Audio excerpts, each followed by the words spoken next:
গত কয়েকদিনে বাংলাদেশের অনলাইন জগতে যে অদৃশ্য এক ঘূর্ণিঝড় ঢুকে পড়েছে, সকালে ঘুম ভাঙার সঙ্গে সঙ্গে ফেসবুক খুললেই এক ধরনের অস্বস্তিকর গুঞ্জন। একটা নামকে ঘিরে সবাই কথা বলছে, কেউ তর্ক করছে। সেই নাম ডক্টর মোহাম্মদ ইউনূস। নোবেল বিজয়ী এই অর্থনীতিবিদকে নিয়ে কতটা গুজব ছড়িয়েছে তা মাপার কোনো মাপকাঠি নেই। তবে যারা গত কয়েক সপ্তাহ ধরে সোশ্যাল মিডিয়ায় সময় কাটিয়েছেন তারা জানেন, সাম্প্রতিক রাজনৈতিক ইতিহাসে এমন দ্রুত এবং বিস্তৃতভাবে একটি ব্যক্তিকে কেন্দ্র করে কথিত খবর ছড়িয়ে পড়া সত্যি বিরল। গুজবের গল্পটা প্রথমে ছোট মনে হতে পারে। কেউ পোস্ট দিলেও তিনি নাকি দেশ ছেড়ে গেছেন, আরেকজন যোগ করলেন ইউরোপে আশ্রয় নিয়েছেন। কিছুক্ষণ পর তৃতীয় একজন ব্যক্তি দাবি করছেন আর কখনো বাংলাদেশে ফিরবেন না। কথাগুলো দেখতে যতটা নাটকীয়, ছড়ানোর গতিটাও ছিল ততটাই হিংস্র। যেন কারো হাতে আগুন লেগে গেছে আর সেই আগুনটা শেয়ার আর রিশেয়ারের বাতাসে আরো বেড়ে উঠেছে। বিষয়টা আরো বিশ্বাসযোগ্য হয়ে উঠেছিল আরো একটি কারণে, পুরনো কিছু ছবি। কোথাও ডক্টর ইউনূসকে দেখা যাচ্ছে বিমানবন্দরে দাঁড়িয়ে থাকতে, কোথাও বিদেশের শহরে রাস্তায় হাঁটতে, কোথাও তাকে ঘিরে ব্যস্ততা। ছবিগুলোকে এমনভাবে তুলে ধরা হলো যেন সেগুলো এখনকার। মানুষ তো আর প্রতিটি ছবি ধরে তারিখ খোঁজে না, স্ক্রিনে যা দেখে সেই মুহূর্তে সেটাই বিশ্বাস করে। আর সেই খুব মানবিক দুর্বলতার ওপর ভর করে এই গুজবগুলো ডানা মেলে উঠছে। কিন্তু এখানে একটা ব্যাপার চোখে পড়ল, গুজবগুলো ছড়ানোর ধরনটা এলোমেলো নয়, বরং একটা নির্দিষ্ট প্যাটার্ন স্পষ্ট। যারা এই ছবিগুলো ভাইরাল করছেন তাদের আচরণ দেখলে মনে হয় এটি কেবল ভুল বোঝাবুঝি নয়, বরং পরিকল্পিত বা অত্যন্ত উদ্দেশ্য প্রণোদিতভাবেই প্রচেষ্টা। কারণ ছবিগুলো যে পুরনো সেটা সূত্র খুঁজে বের করা খুব একটা কঠিন কাজ নয়। তবু এমন ভঙ্গিতে প্রচার করা হচ্ছে যেন কেউ কারো কান ধরে বলছে, দেখো প্রমাণ আছে। অথচ প্রমাণ বলতে যা দেখানো হলো তা আসলে বর্তমানের নয়, অতীতের টুকরো দৃশ্য যাকে কৌশলে বর্তমান বানিয়ে ফেলা হয়েছে। এই পর্যায়ে মানুষের স্বাভাবিক প্রশ্ন, আসলে কি হচ্ছে? ডক্টর মোহাম্মদ ইউনূস কোথায়? তিনি কি আসলে বাংলাদেশ ছাড়ছেন, নাকি এটা শুধু অনলাইনে তৈরি করা এক একটা গল্প যার বাস্তবের সঙ্গে কোনো মিল নেই? এই প্রশ্নগুলোর উত্তর খুঁজতে গেলে জানা গেছে তা একদিকে যেমন গুজবের ভিত ভেঙে দেয়, অন্যদিকে তেমনি দেখিয়ে দেয় একটি দেশের তথ্য পরিবেশ কতটা ভঙ্গুর হয়ে পড়তে পারে। বিশ্বস্ত সূত্র থেকে নিশ্চিত হওয়া গেছে ডক্টর মোহাম্মদ ইউনূস এই মুহূর্তে বাংলাদেশে রয়েছেন। তিনি দেশ ছেড়ে যাননি, শুধু তাই নয়, দেশ ছাড়ার কোনো পরিকল্পনাও তার নেই, বরং তিনি বাংলাদেশে থাকবেন এবং এখান থেকে নিজের কাজ চালিয়ে যাবেন। সত্য এটা, দায়িত্ব ছাড়ার পর তিনি কিছুটা নীরবে রয়েছেন। কিন্তু নীরবতা মানে যে অদৃশ্য হয়ে যাওয়া, এই সরল সমীকরণ যারা বানিয়েছেন তারা হয়তো ইচ্ছা করে মানুষকে ভুল পথে হাঁটাচ্ছেন। অনেকে ধরে নিয়েছেন কথা কম মানেই তিনি নেই, চোখের সামনে ছবি না মানেই তিনি দূরে কোথাও রয়েছেন। অথচ বাস্তবতা একেবারে অন্যরকম। ডক্টর ইউনূসের কাছের মানুষদের সঙ্গে কথা বলে জানা গেছে তিনি বর্তমানে রাষ্ট্রীয় অতিথি ভবন যমুনাতে অবস্থান করছেন। তার স্ত্রী এবং সন্তানের সঙ্গে তিনি কথা বলছেন। এই তথ্যটা জানার পর অনেকের মনে একটা প্রশ্ন জাগে, খুব স্বাভাবিক, তিনি নিজের বাড়িতে না থেকে অতিথি ভবনে কেন? প্রশ্নটা খুবই নাটকীয় নয়, বরং একেবারে বাস্তব। গুলশানে তার নিজস্ব বাসভবনে এই মুহূর্তে সংস্কারের কাজ চলছে। বাড়ির ভিতরে বেশ কিছু পরিবর্তন ও মেরামত হচ্ছে। সেই কাজ চলাকালীন সময়ে সেখানে থাকাটা সম্ভব নয় বলেই সাময়িকভাবে তিনি যমুনায় উঠেছেন। সূত্র বলছে আগামী এক সপ্তাহের মধ্যে সংস্কার কাজ শেষ হলে তিনি স্থায়ীভাবে নিজের বাড়িতে ফিরে যাবেন।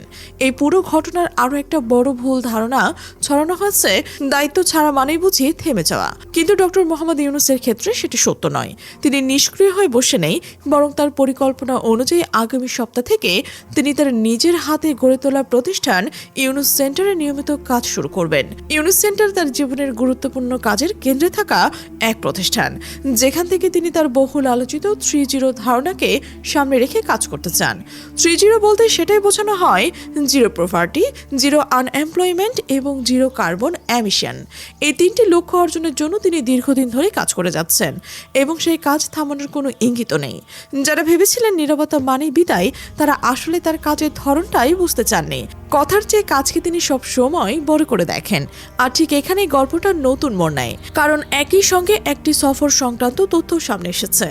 জানা গেছে আগামী মার্চ মাসের তৃতীয় সপ্তাহে ডক্টর ইউনূস জাপান সফরে যাবেন। সফরটি 5 দিনের। জাপানের সাসাকাও পিস ফাউন্ডেশন তাকে আনুষ্ঠানিকভাবে আমন্ত্রণ জানিয়েছে। সেখানে তিনি বেশ কয়েকটি লেকচার দেবেন এবং গুরুত্বপূর্ণ কিছু বৈঠকে অংশ নেবেন। টোকিওতে এই সফরসূচি আগে থেকে নির্ধারিত ছিল। এটা কোনো হঠাৎ সিদ্ধান্ত নয়, কোনো তড়িঘড়ি করে পালিয়ে যাওয়াও নয়, বরং সবচেয়ে গুরুত্বপূর্ণ কথা, সফর শেষেই তিনি পুনরায় বাংলাদেশে ফিরবেন। তিনি যাচ্ছেন কিন্তু ফিরছেনও। অর্থাৎ এটা একমুখী যাত্রা নয়, গুজবের মতো কোনো চূড়ান্ত বিচ্ছেদ নয়। তাহলে প্রশ্ন থেকে যায়, কেন এত গুজব? কারা চায় মানুষ বিশ্বাস করুক যে তিনি আর নেই, তিনি চলে গেছেন, তিনি আর ফিরছেন না? উত্তর খুঁজতে গেলে বাংলাদেশের বর্তমান রাজনৈতিক পরিস্থিতিকে এড়ানো যায় না। দেশে বড় ধরনের রাজনৈতিক পরিবর্তন হয়েছে। পরিবর্তনের সময় নানা পক্ষ নিজেদের অবস্থান শক্ত করতে চায়, নতুন করে প্রভাব তৈরি করতে চায়, কিংবা প্রতিপক্ষকে বিব্রত করতে চায়। আর এই অবস্থান লড়াইয়ের গুজব এক ধরনের অস্ত্র। কম খরচে বেশি ক্ষতি করা যায়। বিশ্লেষকরা মনে করছেন ডক্টর ইউনূসকে নিয়ে গুজব ছড়ানোর পেছনে এই রাজনৈতিক হিসাব নিকাশ কাজ করছে। কিন্তু গল্প এখানেই থেমে যায়নি, বরং গুজব ভেঙে যাওয়ার পর আরো বড় জল্পনা মাথা তোলে। ডক্টর ইউনূস দেশে থাকছেন যখন নিশ্চিত করে বললেন, তখন মানুষের মনে নতুন প্রশ্ন জাগছে, তাকে কি বাংলাদেশের নতুন রাষ্ট্রপতি করা হবে? প্রশ্নটা শুনলে আবেগী মনে হলো একেবারে অমূলক নন, কারণ রাষ্ট্রপতির পদ নিয়ে এখন ব্যাপক আলোচনা চলছে।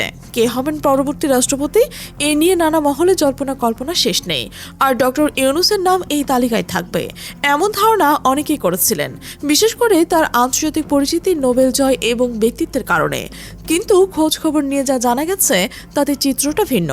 রাষ্ট্রপতির পদের দৌড়ে ডক্টর ইউনূস এগিয়ে নেই, বরং সবচেয়ে এগিয়ে রয়েছেন এমন একজন বিএনপির গুরুত্বপূর্ণ নেতা খন্দকার মোশাররফ হোসেন। রাজনৈতিক মহলে তার নাম এখন জোরে সোরে উচ্চারিত হচ্ছে। পরবর্তী রাষ্ট্রপতি হিসেবে তার নাম বেশি আলোচিত। অবশ্য এখনো চূড়ান্ত কোনো সিদ্ধান্ত হয়নি, তবে পরিস্থিতি যেদিকে যাচ্ছে সেখানে খন্দকার মোশাররফ হোসেনের রাষ্ট্রপতি হওয়ার সম্ভাবনা হয়তো বেশি। রাজনীতিতে শেষ মুহূর্তে হিসাব বলতে যায়, এটা সত্য, তবে আলোচনার কেন্দ্রে এখন তার নাম রয়েছে। এ তথ্য অনেকের কাছে হতাশজনক হতে পারে, কারণ ডক্টর ইউনূসের ভক্ত অনুরাগীদের বড় অংশ চাইছিলেন তিনি রাষ্ট্রপতির দায়িত্ব নিন। তারা মনে করেন একজন নোবেল বিজয়ী, একজন বিশ্বমানের চিন্তক রাষ্ট্রপতি হলে দেশের ভাবমূর্তি আন্তর্জাতিক অঙ্গনে আরও উজ্জ্বল হবে। কিন্তু রাজনীতির অঙ্কে সবসময় আবেগে মেলে না। সেখানে দলীয় সমীকরণ, আনুগত্যের ইতিহাস, রাজনৈতিক অভিজ্ঞতা, এই সব কিছুর গুরুত্ব থাকে। আর সেই বিচারে খন্দকার মোশাররফ হোসেন একজন প্রবীণ ও অভিজ্ঞ রাজনীতিবিদ হিসেবে এগিয়ে রয়েছেন। এর মধ্যে আরও একটি বিষয় সামনে এসেছে যেটা নিয়ে মানুষ তুলনামূলক কম কথা বলছেন। প্রধানমন্ত্রী তারেক রহমানের সরকারি বাসভবন নিয়ে সিদ্ধান্ত। জানা গেছে প্রধানমন্ত্রী তারেক রহমান রাষ্ট্রীয় অতিথি ভবন যমুনাকেই তার সরকারি বাসভবন হিসেবে বেছে নিয়েছেন। এই সিদ্ধান্ত অনেকের কাছে বিস্ময়কর, কারণ সাধারণভাবে প্রধানমন্ত্রীর জন্য নির্ধারিত বাসভবন থাকে গণভবনে, কিন্তু তিনি গণভবনের পরিবর্তে যমুনাকে বেছে নিয়েছেন। কিন্তু কেন?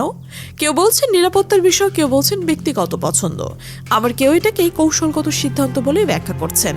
কারণ যাই হোক না কেন, বাস্তবতা হলো এই সিদ্ধান্ত ঘিরে নতুন গুঞ্জনেরও জন্ম নিয়েছে। যমুনাকে প্রধানমন্ত্রীর সরকারি বাসভবন হিসেবে ব্যবহার করতে হলে সেখানে বেশ কিছু সংস্কার ও পুনর্বিন্যাস করতে হবে।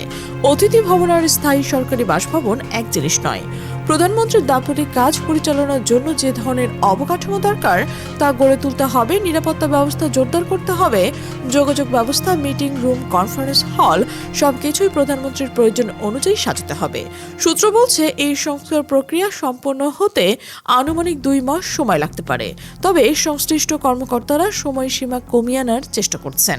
তাদের লক্ষ্য ভবনটি খালি হওয়ার পর দ্রুততম সময়ে প্রায় 1 মাসের মধ্যেই ব্যবহারের উপযোগী করা যাবে। এখানে আরো একটি প্রশ্ন স্বাভাবিকভাবে আসে, তা হলো ডক্টর ইউনূস এখন যমুনায় রয়েছেন, আবার প্রধানমন্ত্রী তারেক রহমানও যমুনাকে নিজের বাসভবন হিসেবে বেছে নিচ্ছেন। তাহলে কি কোনো সংখ্যা তৈরি হবে? সূত্রের ভাষ্য অনুযায়ী না, কারণ ডক্টর ইউনূস আগামী 1 সপ্তাহের মধ্যেই যমুনা ছেড়ে চলে যাচ্ছেন। তার বাড়ির সংস্কার কাজ প্রায় শেষের পথে। তিনি চলে গেলে বাসভবনটি খালি হবে, তারপরেই প্রধানমন্ত্রীর জন্য সংস্কার কাজ শুরু হবে। কাজে এখানে দ্বন্দ্ব বা সমস্যার কোনো অবকাশ নেই। তবে পুরো দৃশ্যপটটা একটু গভীরভাবে তাকিয়ে দেখলে কিছু প্রতীকী ছবি চোখে পড়ে। একদিকে ডক্টর মোহাম্মদ ইউনূস, যিনি এতদিন দেশের হাল ধরেছিলেন, এখন দায়িত্ব ছেড়ে দিয়েছেন, কিন্তু দেশ ছাড়েননি। তিনি চাইলে অনায়াসে বিদেশে চলে যেতে পারতেন। তার বিশ্বব্যাপী সম্মান, গ্রহণযোগ্যতা এমন যে পৃথিবীর যে কোনো দেশ তাকে সাদরে গ্রহণ করত। তবু তিনি এখন দেশে রয়েছেন। এই দেশের ক্ষমতার পরিবর্তনের পর বহু সময় দেখা গেছে ক্ষমতা থাকা বা প্রভাবশালী ব্যক্তিরা দেশ ছেড়ে চলে যায়। ডক্টর ইউনূস সেই ধারার বাইরে দাঁড়িয়েছেন। এটা একটা আলোচনার বড় কারণ। অন্যদিকে তারেক রহমানের দীর্ঘ প্রবাস জীবন শেষে তিনি দেশে ফিরে প্রধানমন্ত্রীর দায়িত্ব পালন করছেন। তিনি সরকারি বাসভবন হিসেবে এমন একটি জায়গা বেছে নিয়েছেন যেখানে এতদিন ডক্টর ইউনূসের অবস্থান ছিল। এই ভবনকে কেন্দ্র করে দুই ভিন্ন সময়ে দুই ভিন্ন নেতার উপস্থিতি এই জন্য বাংলাদেশের রাজনীতির এক প্রতীকী চিত্র। এই পুরো পরিস্থিতির মধ্যে সবচেয়ে উদ্বেগজনক, সবচেয়ে কষ্টের বিষয় হলো গুজবের রাজনীতি। ডক্টর ইউনূসকে নিয়ে যে গুজব ছড়ানো হয়েছে তা কেবল তার ব্যক্তিগত সম্মানের উপর আঘাত নয়, বরং এটা দেশের সামাজিক পরিস্থিতির ওপরও এক ধরনের হুমকি। যখন মানুষ সত্য মিথ্যার পার্থক্য করতে পারে না, যখন পুরনো একটা ছবি দেখে সিদ্ধান্তে পৌঁছে যায়, তখন বোঝা যায় সমাজের তথ্যের সংকট কতটা তীব্র।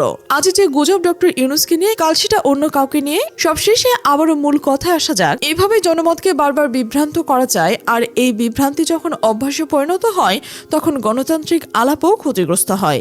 সবশেষে আবার মূল কথায় ফিরে আসি। ডক্টর মোহাম্মদ ইউনূস দেশে রয়েছেন, তিনি ভালো রয়েছেন, তিনি তার পরিবার সহই রয়েছেন। আগামী সপ্তাহ থেকে তিনি ইউনূস সেন্টারে কাজ শুরু করবেন। মার্চে তিনি জাপানে যাবেন এবং দেশে ফিরবেন। এটাই বাস্তবতা। বাকি কথাগুলো গুজব, অনুমান, উদ্দেশ্য প্রণোদিত প্রচার। রাষ্ট্রপতি কে হবেন তা এখনো চূড়ান্ত নয়। খন্দকার মোশাররফ হোসেনের নাম জোরে সোরে শোনা যাচ্ছে, কিন্তু রাজনীতিতে শেষ মুহূর্ত পর্যন্ত কিছু নিশ্চিতভাবে বলা যায় না। আর প্রধানমন্ত্রীর বাসভবন হিসেবে যমুনার সংস্কার কাজ তা শুরু হবে ডক্টর ইউনূস সেখান থেকে চলে যাওয়ার পর। সময় লাগবে কত তা নির্ভর করবে বাস্তব ব্যবস্থাপনা ও সিদ্ধান্তের উপর। বাংলাদেশের সামনের সময়টা গুরুত্বপূর্ণ। নতুন সরকার গঠিত হয়েছে, নতুন রাষ্ট্রপতি আসবেন, প্রধানমন্ত্রীর বাসভবন নির্ধারণ এবং পুনর্বিন্যাস হবে। এসব ঘটনা মিলিয়ে দেশের ভবিষ্যৎ নির্দেশনা তৈরি হচ্ছে। এই সব কিছুর মাঝখানে ডক্টর ইউনূসের দেশে থাকার সিদ্ধান্ত এটি একটা বিশেষ বার্তা বহন করে। যাই হোক, এই দেশটা আমার, আমি এখানেই থাকবো। এই বার্তাকে কেউ অনুপ্রেরণা হিসেবে দেখছেন, কেউ আবার রাজনৈতিক বার্তা হিসেবেও দেখছেন। কিন্তু বার্তা যেভাবেই হোক না কেন, গুজবের উপর দাঁড়িয়ে সত্যকে চাপা দেওয়ার সুযোগ থাকা উচিত নয়। তাই এই মুহূর্তে সবচেয়ে জরুরি অনুরোধ একটাই, গুজবে কান দেওয়া যাবে না। সত্য জানুন, বুঝুন, তারপর মতামত দিন। খবর শেয়ার করার আগে যাচাই করুন, না হলে আমরা নিজেরাই গুজবের বাহক হয়ে উঠি। অজান্তে, অনিচ্ছায় দেশের কঠিন সময়ের ভিতর দিয়ে যাচ্ছে। এই সময়ে দেশের পাশে থাকা মানে কেবল কারো পক্ষে বা বিপক্ষে কথা বলা নয়, বরং সমাজকে সুস্থ রাখার একটা চেষ্টা। ডক্টর ইউনূস দেশে রয়েছেন, এতটুকু এখন সবচেয়ে বড় সত্য, আর বাকিটা ধোঁয়াশা। সময় তার পর্দা সরাবে।